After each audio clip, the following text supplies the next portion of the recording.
യഥോ ധർമ്മ സ്തതോ ജയ. ഭക്തസജ്ജനങ്ങളെ പ്രണാമം. നാളുകളായി തുടർന്നു വരുന്ന ആത്മീയ ജ്ഞാന പരമ്പരയിൽ ഇപ്പോൾ പറഞ്ഞു വരുന്നത് മഹാഭാരത കഥയാണല്ലോ. ഈ മഹാഭാരത കഥയിൽ കഴിഞ്ഞ ഭാഗത്ത് പറഞ്ഞു നിർത്തിയത് ശന്തനു മഹാരാജാവിന് ഗംഗാദേവിയിൽ ജനിച്ച 8ാമത്തെ പുത്രനായ ഗംഗാദത്തനെ ഗംഗാദേവി തന്നെ ദേവലോകത്ത് കൊണ്ടുപോയി സർവ വേദശാസ്ത്ര പുരാണങ്ങളും ധർമ്മമീമാംസയും രാജഭരണ തത്വങ്ങളും അസ്ത്രാഭ്യാസങ്ങളുമെല്ലാം പഠിപ്പിച്ച് ശന്തനു മഹാരാജാവിനെ തിരിച്ചേൽപ്പിക്കുന്ന ഭാഗമാണ് പ്രധാനമായി കഴിഞ്ഞ ഭാഗത്ത് പറഞ്ഞത്. ഹസ്തനപുരി മഹാരാജ്യത്ത്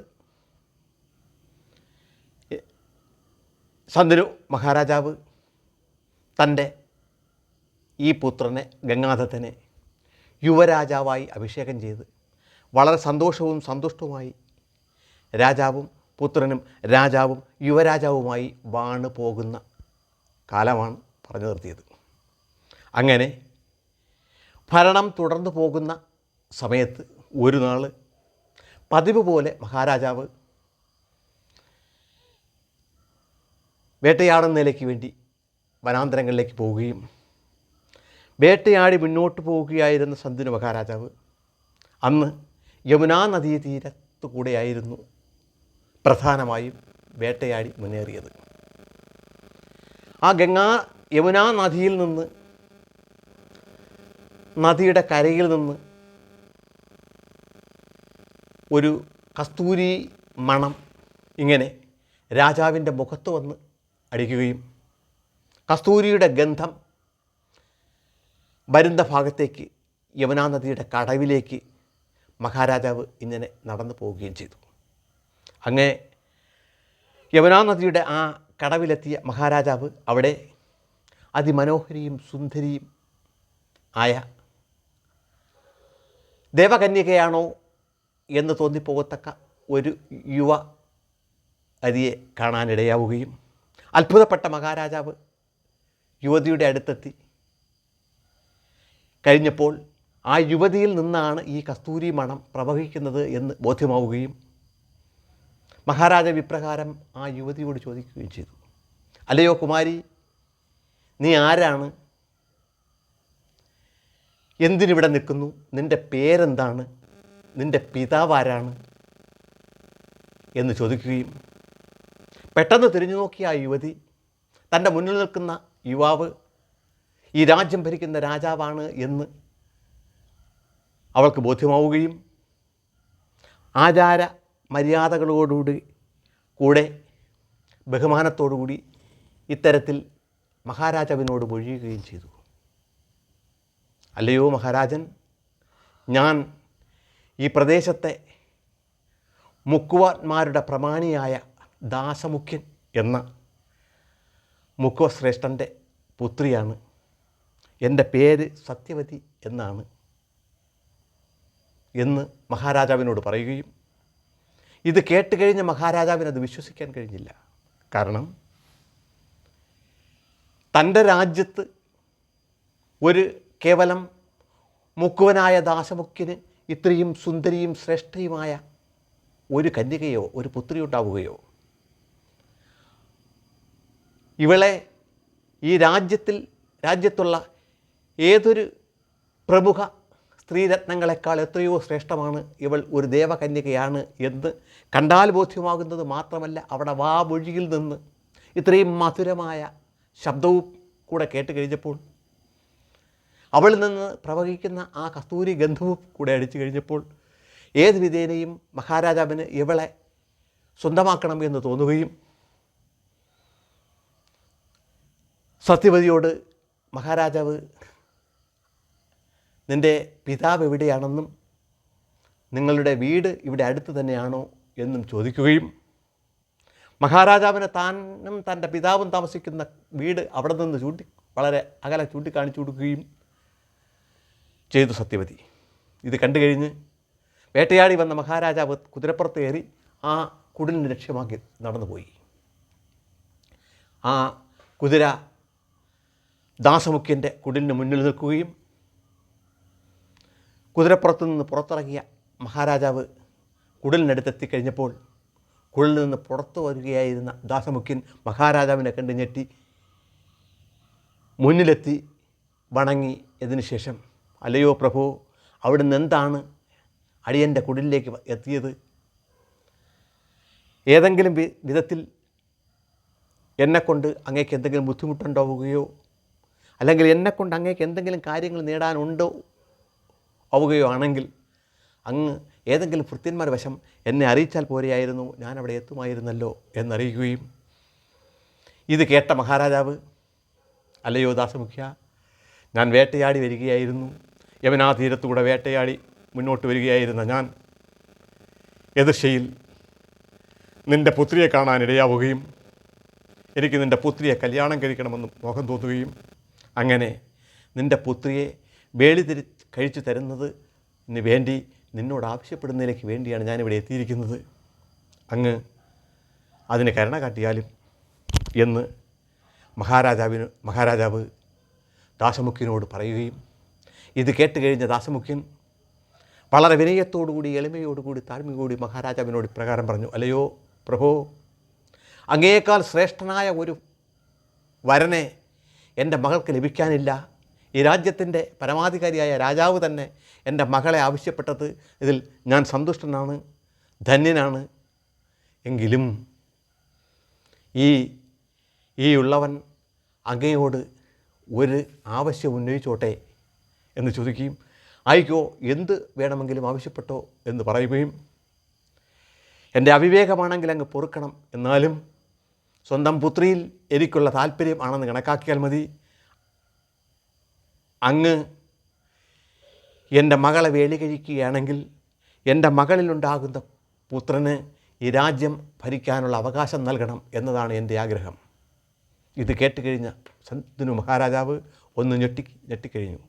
മറ്റൊന്നുമല്ല, ഈ രാജ്യത്തിലുള്ള സർവ്വ പ്രജകൾക്കും അറിയാവുന്നതാണ് താനൊരു വിവാഹം കഴിച്ചിട്ടുണ്ടെന്നും തനിക്കൊരു പുത്രനുണ്ടെന്നും ആ പുത്രനെ ഞാൻ ജീവൻ തുല്യം സ്നേഹിക്കുകയാണെന്നും ആ പുത്രൻ ഈ രാജ്യത്തിൻ്റെ യുവരാജാവായി ഞാൻ അഭിഷേകം ചെയ്ത് കഴിഞ്ഞതാണ് എന്നും ഈ രാജ്യത്തിലുള്ള സർവ്വ പ്രജകൾക്കും അറിയാവുന്നതാണ്. എങ്കിലും ഇതറിഞ്ഞുകൊണ്ടാണല്ലോ ദാസമുഖ്യൻ തന്നോട് ഇതാവശ്യപ്പെട്ടത്.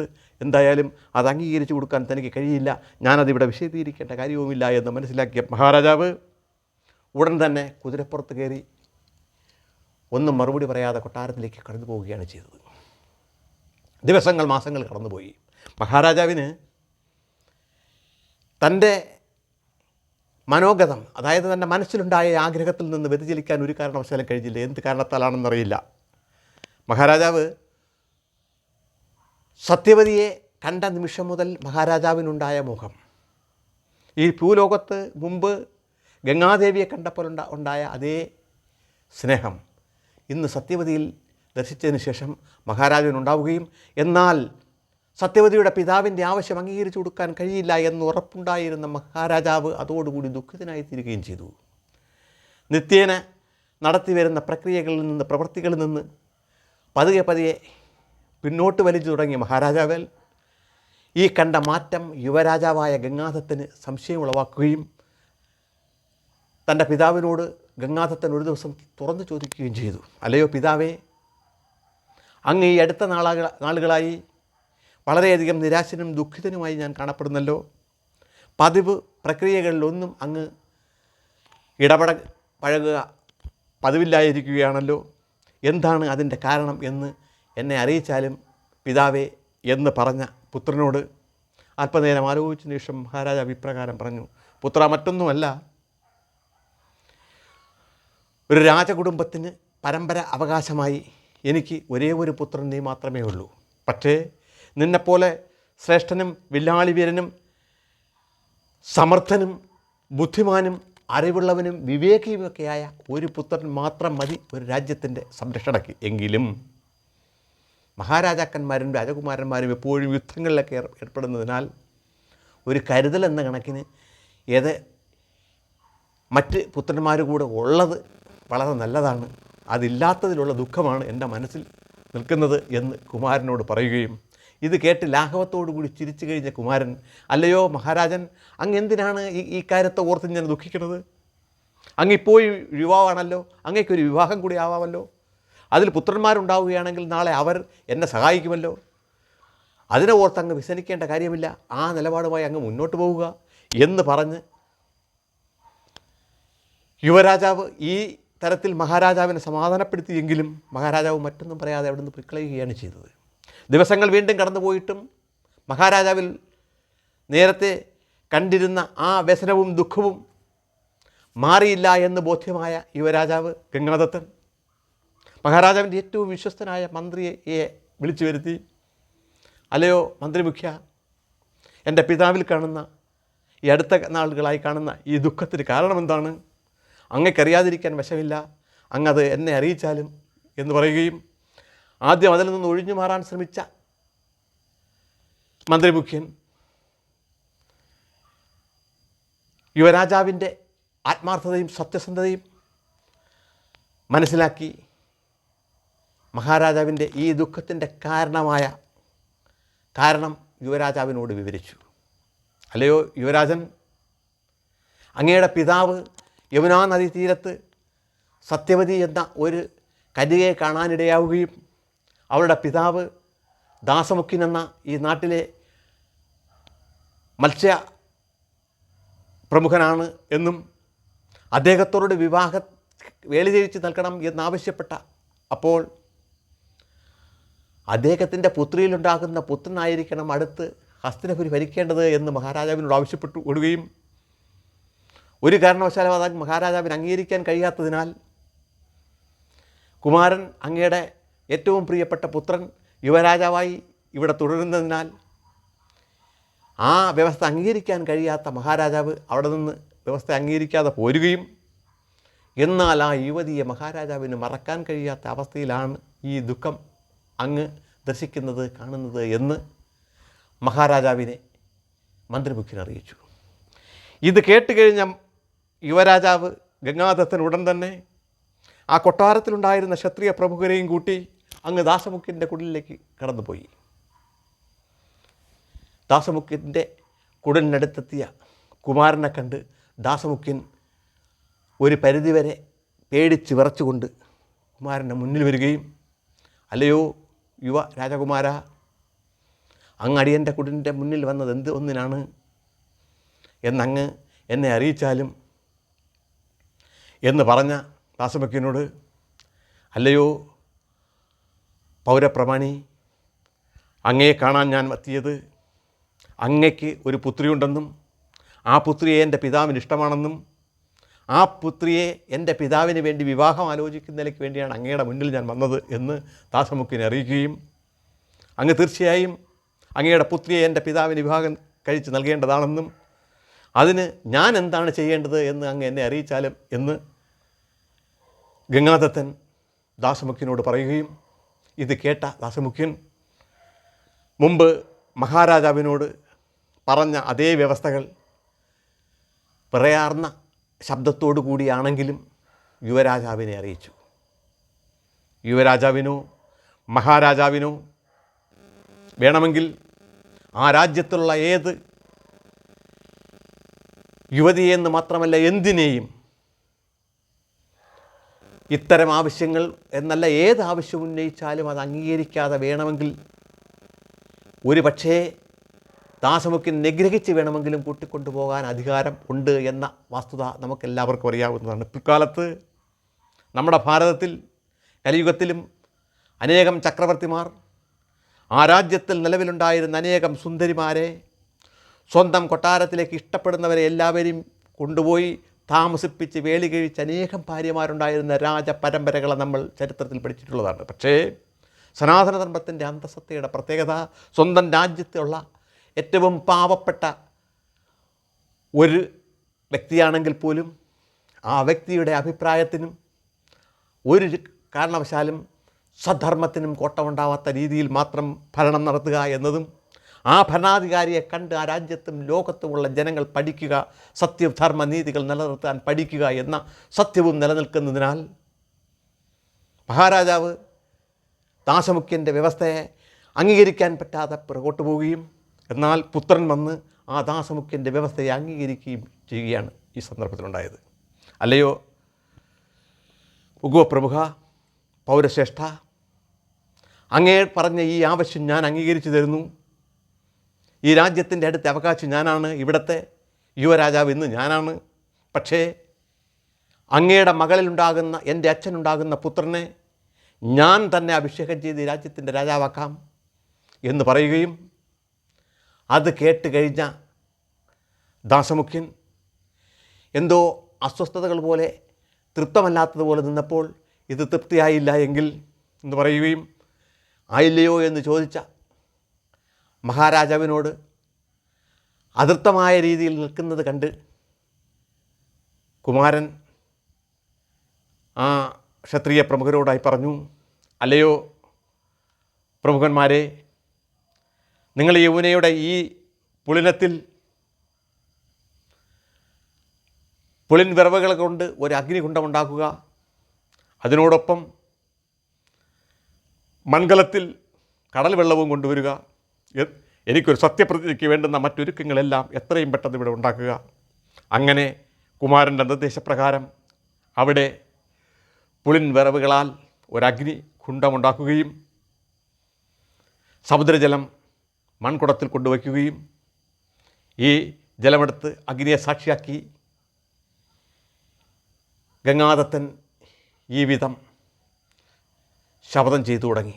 അല്ലയോ ദാസപ്രമുഖ, ഞാനിതാ സത്യപ്രതിജ്ഞ ചെയ്യുന്നു. ഈ പൗരപ്രമുഖരെ സാക്ഷി നിർത്തി, അഷ്ടദിക്പാലകരെ സാക്ഷി നിർത്തി, സമുദ്രത്തെയും സൂര്യനെയും ചന്ദ്രനെയും സാക്ഷി നിർത്തി, ദേവന്മാരെയും ത്രിമൂർത്തികളെയും സാക്ഷി നിർത്തി, ഈ സർവ്വപ്രപഞ്ചത്തെയും സാക്ഷി നിർത്തി ഞാനിതാ അങ്ങയോട് സത്യം ചെയ്യുന്നു.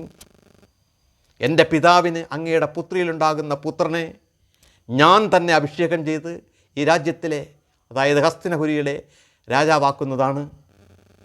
എനിക്ക് അവകാശപ്പെട്ട രാജ്യം ഞാനിതാ ത്യജിക്കുന്നതാണ് എന്ന് ഞാനിതാ സത്യം സത്യം സത്യം സത്യം ചെയ്തു കൊള്ളുന്നു. ഇത് കഴിഞ്ഞ് ദാസമുഖ്യൻ്റെ മുഖത്ത് നോക്കുകയും തൃപ്തിയായോ എന്ന് ചോദിച്ചപ്പോൾ തൃപ്തിയായി കുമാര, എങ്കിലും എന്ന് പറഞ്ഞ ദാസമുഖ്യനോട്, എന്താ എങ്കിലും? അല്ല, അങ്ങ് പറയുന്ന സത്യപ്രതിജ്ഞ പൂർണ്ണമായും അങ്ങ് അംഗീകരിക്കും എന്നെനിക്ക് ബോധ്യമുണ്ട്. പക്ഷേ യുവാവ് ആയിക്കൊണ്ടിരിക്കുന്ന അങ്ങയ്ക്ക് പുത്രന്മാരുണ്ടായാൽ ആ പുത്രന്മാർ നാളെ ഈ വ്യവസ്ഥ അംഗീകരിക്കണമെന്നില്ലല്ലോ. അതാണ് എൻ്റെ ഉള്ളിലെ സംശയം എന്ന് ദാസമുഖ്യൻ ഗംഗാദത്തനോട് പറയുകയും ഇത് കേട്ട് ചിരിച്ചുകൊണ്ട് ഗംഗാദത്തൻ വീണ്ടും പറഞ്ഞു, ഞാൻ ഒരു സത്യപ്രതിജ്ഞ കൂടി ഇതാ ചെയ്യുന്നു. ഈ അഗ്നി സാക്ഷിയാക്കി നേരത്തെ പറഞ്ഞ സർവ്വസത്യവാചകങ്ങളും ചൊല്ലിക്കൊണ്ട് വീണ്ടും പറയുന്നു, ഞാൻ ഇന്ന് മുതൽ, ഈ നിമിഷം മുതൽ നിത്യബ്രഹ്മചാരിയായി കഴിയുന്നതാണ്. എനിക്ക് പുത്രന്മാരുണ്ടാകുന്നതല്ല. പുത്രന്മാരുണ്ടായില്ലെങ്കിലും ആ സത്യലോകത്ത് തന്നെ ഞാൻ എത്തും എന്ന കാര്യത്തിൽ യാതൊരു സംശയവുമില്ല. ഇത് സത്യം സത്യം സത്യം. ഇത് കേട്ട് കഴിഞ്ഞപ്പോൾ ദാസമുഖ്യൻ എത്രയും പെട്ടെന്ന് തൻ്റെ പുത്രിയെ വിളിച്ചു, പുത്രി സത്യവതി, ഇങ്ങടുത്ത് വരൂ എന്ന്. വിറയാർന്ന് പിതാവിൻ്റെ മുന്നിലേക്കെത്തിയ സത്യവതിയോട് പിതാവ് പറഞ്ഞു, അല്ലയോ പുത്രി, നിന്നെ നമ്മുടെ രാജ്യത്തിലെ രാജാവിൻ്റെ ഭാര്യയായി ഞാനിതാ പേടി കഴിച്ചു കൊടുക്കുന്നു. രാജാവിൻ്റെ ആദ്യ പുത്രനാണ് ഈ നിൽക്കുന്നത്. അദ്ദേഹം നിന്നെ കൂട്ടിക്കൊണ്ടു പോകുന്നതാണ് എന്ന്. ഇത് കേട്ടുകഴിഞ്ഞ ഇത് ഇത്രയും ആയിക്കഴിഞ്ഞപ്പോൾ തന്നെ അന്തരീക്ഷത്തിൽ നിന്ന് ഒരു അശരീരി അപ്പോൾ കേൾക്കുവാൻ ഇടയുണ്ടായി. ഇവൻ ഭീഷ്മനാണ്, ഇവൻ ഭീഷ്മനാണ്, ഇവൻ ഭീഷ്മനാണ് എന്ന്. ഭീഷ്മൻ എന്ന് പറഞ്ഞാൽ ഉഗ്രമായ പ്രതിജ്ഞ എടുക്കുന്നവനും ആ പ്രതിജ്ഞ അപ്പാടെ പാലിക്കുന്നവനുമായ വ്യക്തിയെയാണ് ഭീഷ്മൻ എന്ന് പറയുന്നത്. അങ്ങനെ അന്നു മുതൽ ഗംഗാദത്തൻ ഭീഷ്മനായി മാറുകയും ഈ സമയം ആകാശത്ത് നിന്ന് പുഷ്പങ്ങൾ ഗംഗാദത്തിന് മേൽ വർഷിക്കുകയും ചെയ്തു. ഗംഗാദത്തൻ സത്യയോട്, മാതേ വരൂ, ഈ രഥത്തിൽ കയറൂ, നമുക്ക് നമ്മുടെ കൊട്ടാരത്തിലേക്ക് പോകാം, പിതാവിൻ്റെ അടുത്തേക്ക് എന്ന് പറയുകയും ആ തേരിൽ ഗംഗാദത്തനും സത്യവതിയും വന്ന രാജപ്രമുഖരും എല്ലാവരും കയറി അങ്ങ് ഹസ്തിനപുരി കൊട്ടാരത്തെ ലക്ഷ്യമാക്കി യാത്ര തിരിച്ചു. പ്രിയ സജ്ജനങ്ങളെ, ഈ ഭാഗം ഞാനിവിടെ നിർത്തുന്നു. മഹാഭാരത കഥയിൽ ഏറ്റവും പ്രധാനപ്പെട്ട ഭീഷ്മർ ശപഥം എന്ന ഈ ഭാഗം ഞാൻ ഇപ്പോൾ ഇവിടെ നിർത്തുന്നു. തുടർ ഭാഗങ്ങൾ, അതായത് ഹസ്തിനപുരി കൊട്ടാരത്തിൽ പിതാവിന് വേണ്ടി സത്യവതിയുമായി എത്തുന്ന പുത്രനെ പിതാവ് എപ്രകാരം സ്വീകരിക്കുന്നു എന്നതും മറ്റ് കഥകളും അടുത്ത ഭാഗത്ത് പ്രതിപാദിക്കാം. തൽക്കാലം നിർത്തട്ടെ. ലോകാ സമസ്ത സുഖിനോ ഭവന്തു.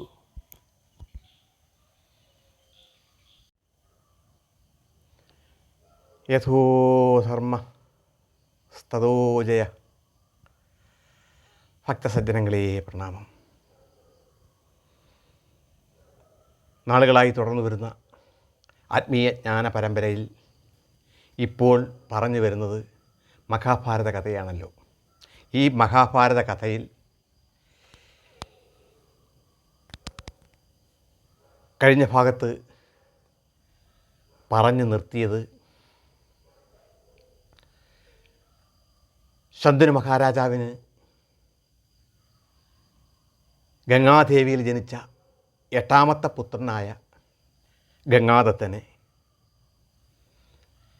ഗംഗാദേവി തന്നെ ദേവലോകത്ത് കൊണ്ടുപോയി സർവ വേദശാസ്ത്ര പുരാണങ്ങളും ധർമ്മമീമാംസയും രാജഭരണ തത്വങ്ങളും അസ്ത്രാഭ്യാസങ്ങളുമെല്ലാം പഠിപ്പിച്ച് ശന്തനു മഹാരാജാവിനെ തിരിച്ചേൽപ്പിക്കുന്ന ഭാഗമാണ് പ്രധാനമായി കഴിഞ്ഞ ഭാഗത്ത് പറഞ്ഞത്. ഹസ്തിനപുരി മഹാരാജ്യത്ത്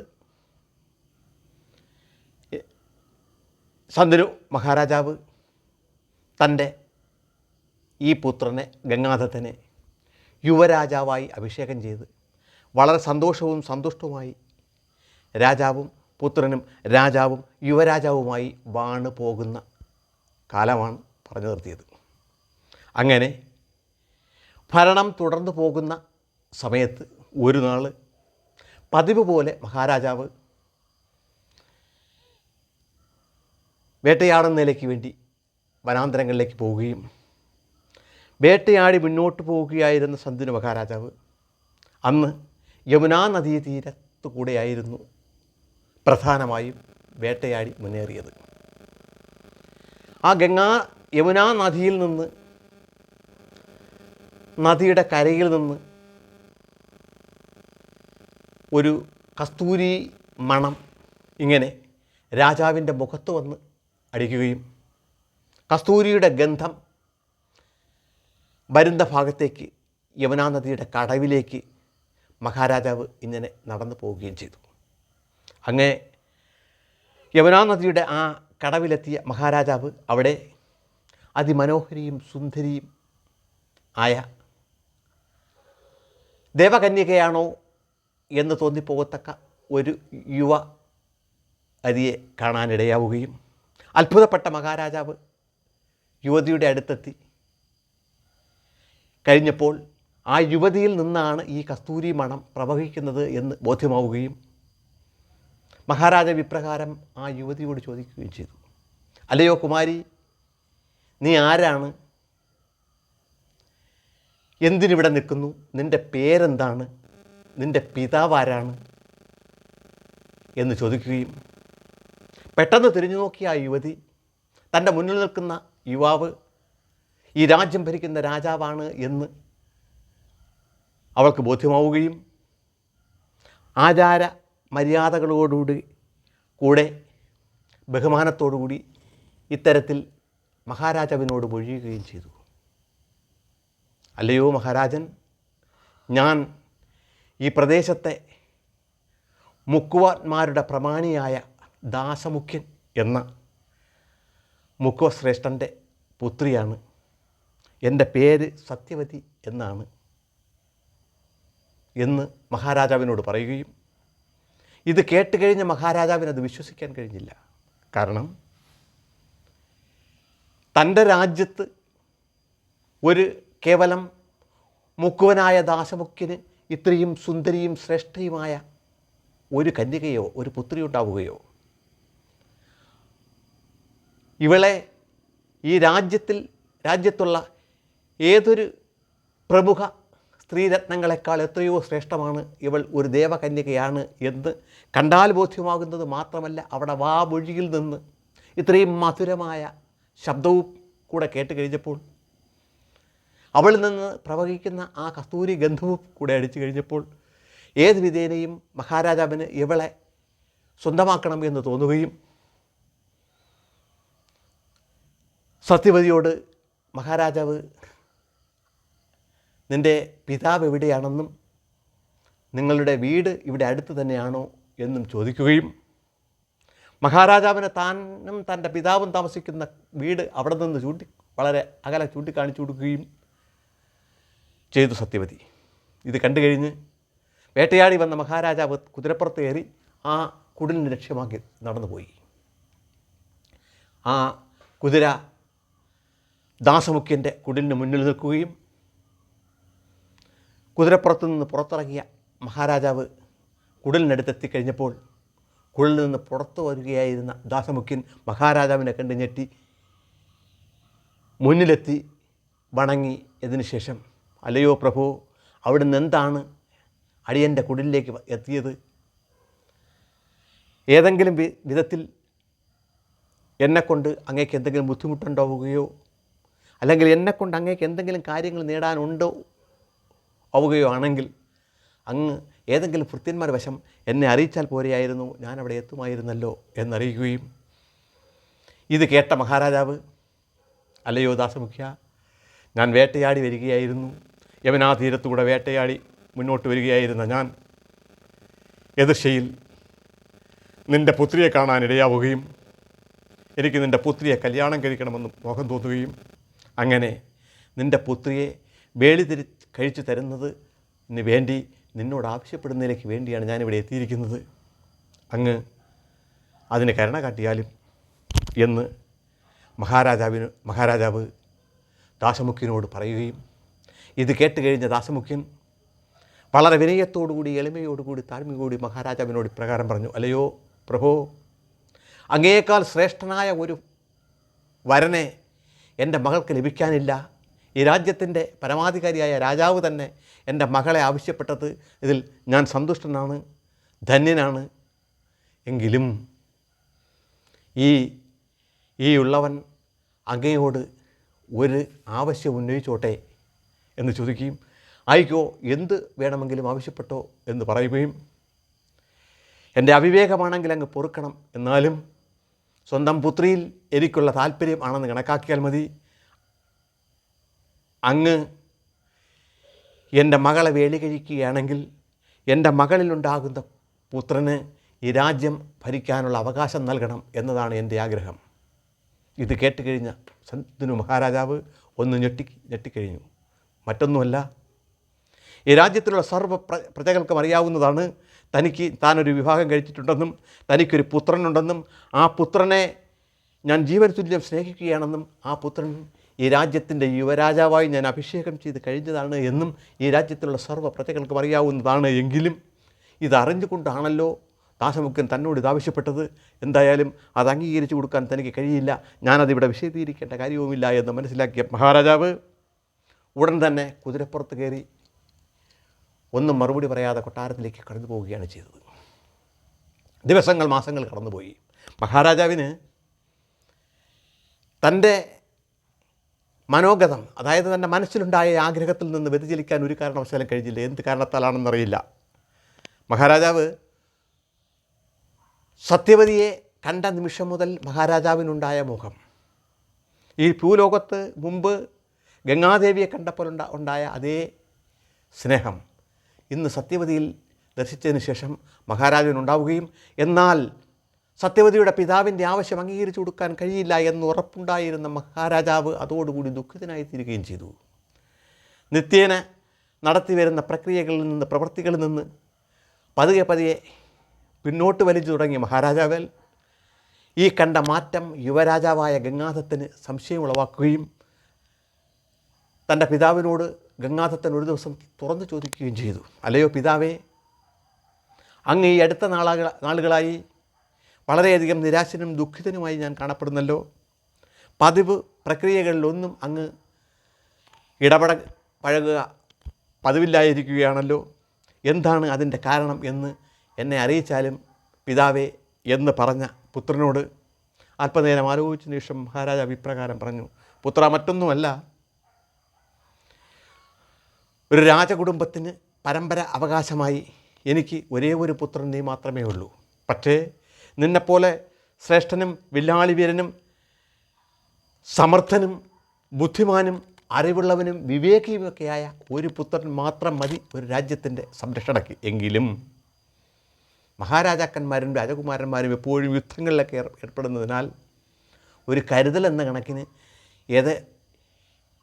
മറ്റ് പുത്രന്മാർ കൂടെ ഉള്ളത് വളരെ നല്ലതാണ്. അതില്ലാത്തതിലുള്ള ദുഃഖമാണ് എൻ്റെ മനസ്സിൽ നിൽക്കുന്നത് എന്ന് കുമാരനോട് പറയുകയും, ഇത് കേട്ട് ലാഘവത്തോടുകൂടി ചിരിച്ചു കഴിഞ്ഞ കുമാരൻ, അല്ലയോ മഹാരാജൻ, അങ്ങ് എന്തിനാണ് ഈ കാര്യത്തെ ഓർത്ത് ഞാൻ ദുഃഖിക്കുന്നത്? അങ്ങിപ്പോൾ യുവാവാണല്ലോ, അങ്ങേക്കൊരു വിവാഹം കൂടി ആവാമല്ലോ. അതിൽ പുത്രന്മാരുണ്ടാവുകയാണെങ്കിൽ നാളെ അവർ എന്നെ സഹായിക്കുമല്ലോ. അതിനെ ഓർത്ത് അങ്ങ് വ്യസനിക്കേണ്ട കാര്യമില്ല. ആ നിലപാടുമായി അങ്ങ് മുന്നോട്ട് പോവുക എന്ന് പറഞ്ഞ് യുവരാജാവ് ഈ തരത്തിൽ മഹാരാജാവിനെ സമാധാനപ്പെടുത്തിയെങ്കിലും മഹാരാജാവ് മറ്റൊന്നും പറയാതെ അവിടെ നിന്ന് പൊയ്ക്കളയുകയാണ് ചെയ്തത്.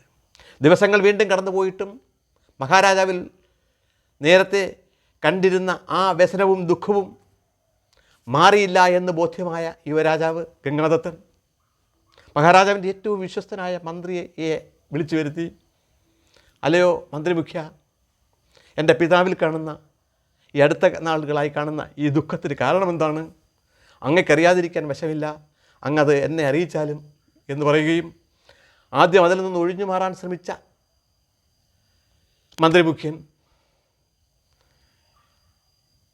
യുവരാജാവിൻ്റെ ആത്മാർത്ഥതയും സത്യസന്ധതയും മനസ്സിലാക്കി മഹാരാജാവിൻ്റെ ഈ ദുഃഖത്തിൻ്റെ കാരണം യുവരാജാവിനോട് വിവരിച്ചു. അല്ലയോ യുവരാജൻ, അങ്ങയുടെ പിതാവ് യമുനാ നദീ തീരത്ത് സത്യവതി എന്ന ഒരു കന്യകയെ കാണാനിടയാവുകയും അവളുടെ പിതാവ് ദാസമുഖ്യൻ എന്ന ഈ നാട്ടിലെ മത്സ്യ പ്രമുഖനാണ് എന്നും അദ്ദേഹത്തോട് വേളിചേരിച്ച് നൽകണം എന്നാവശ്യപ്പെട്ട അപ്പോൾ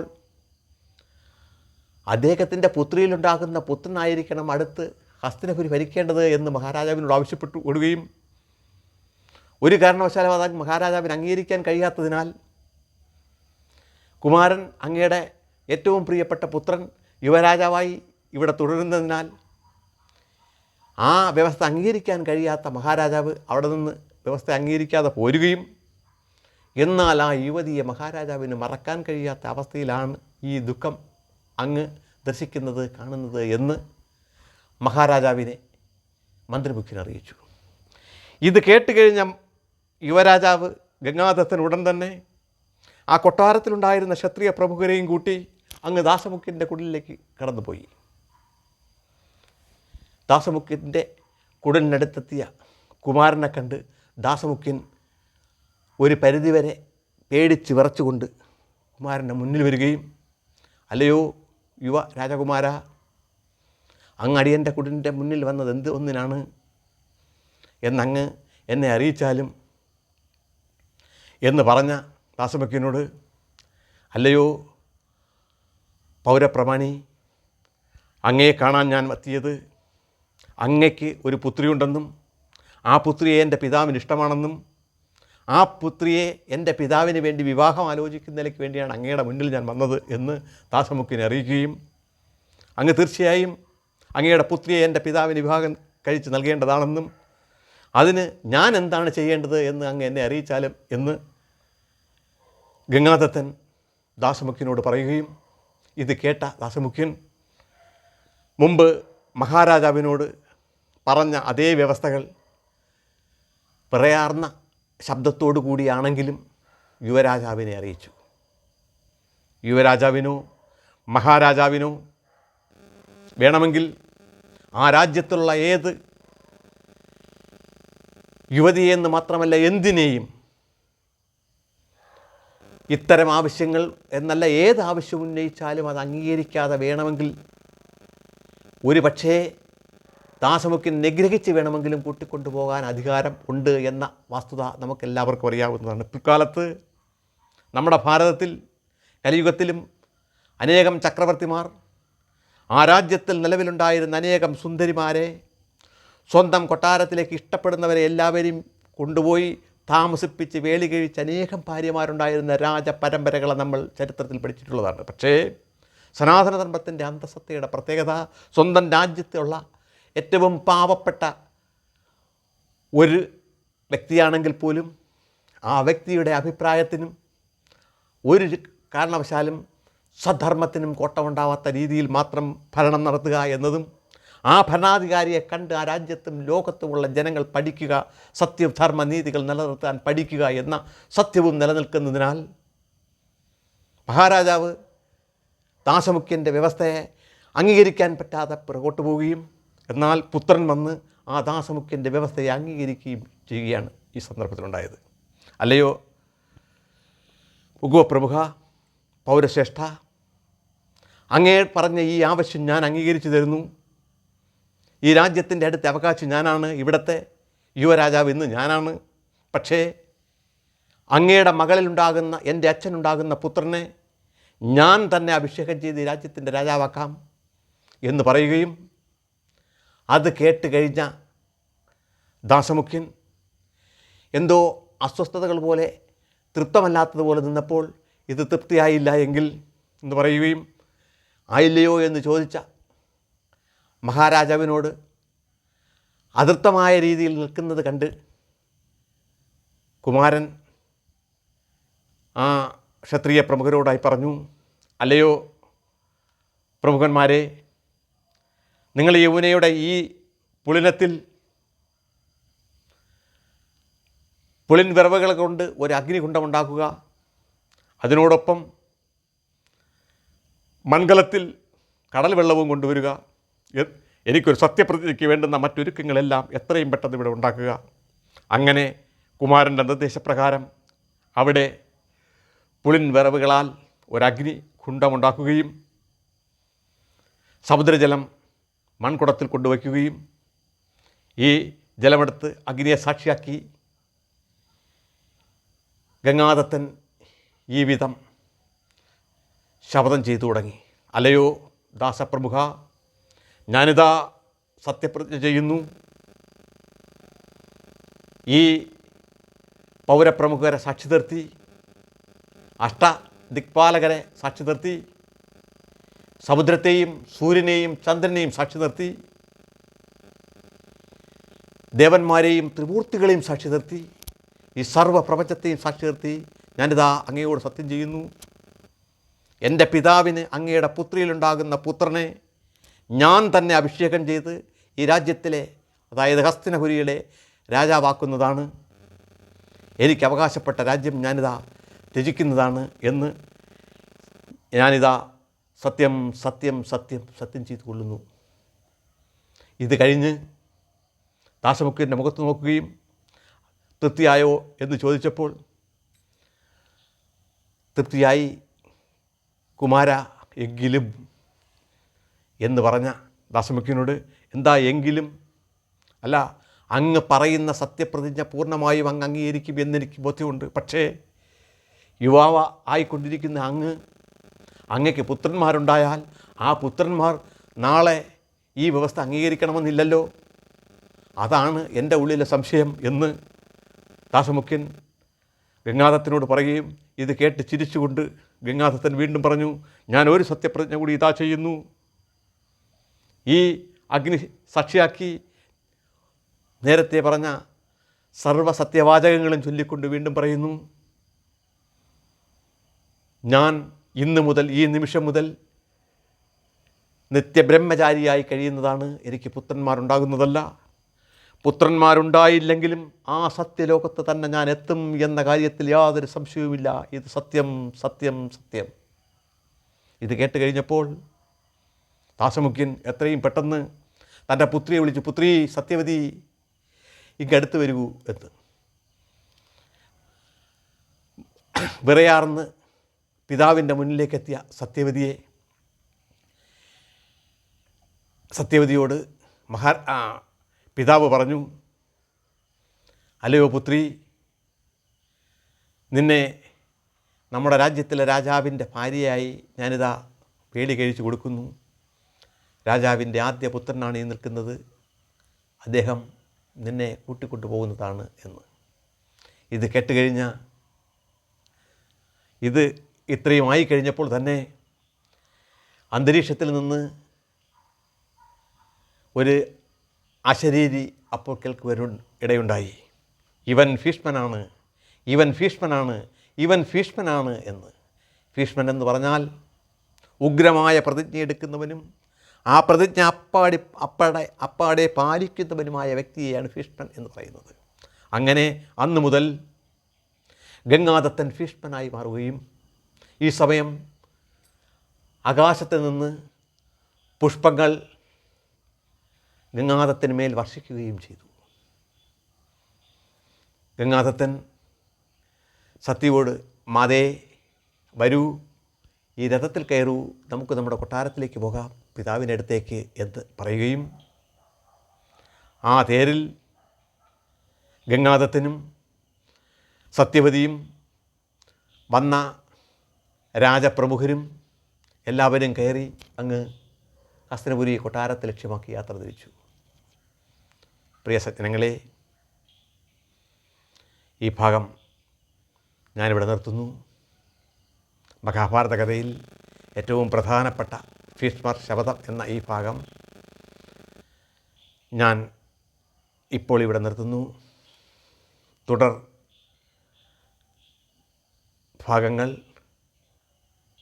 അതായത് ഹസ്തിനപുരി കൊട്ടാരത്തിൽ പിതാവിന് വേണ്ടി സത്യവതിയുമായി എത്തുന്ന പുത്രനെ പിതാവ് എപ്രകാരം സ്വീകരിക്കുന്നു എന്നതും മറ്റ് കഥകളും അടുത്ത ഭാഗത്ത് പ്രതിപാദിക്കാം. തൽക്കാലം നിർത്തട്ടെ. ലോകാ സമസ്ത സുഖിനോ ഭവന്തു.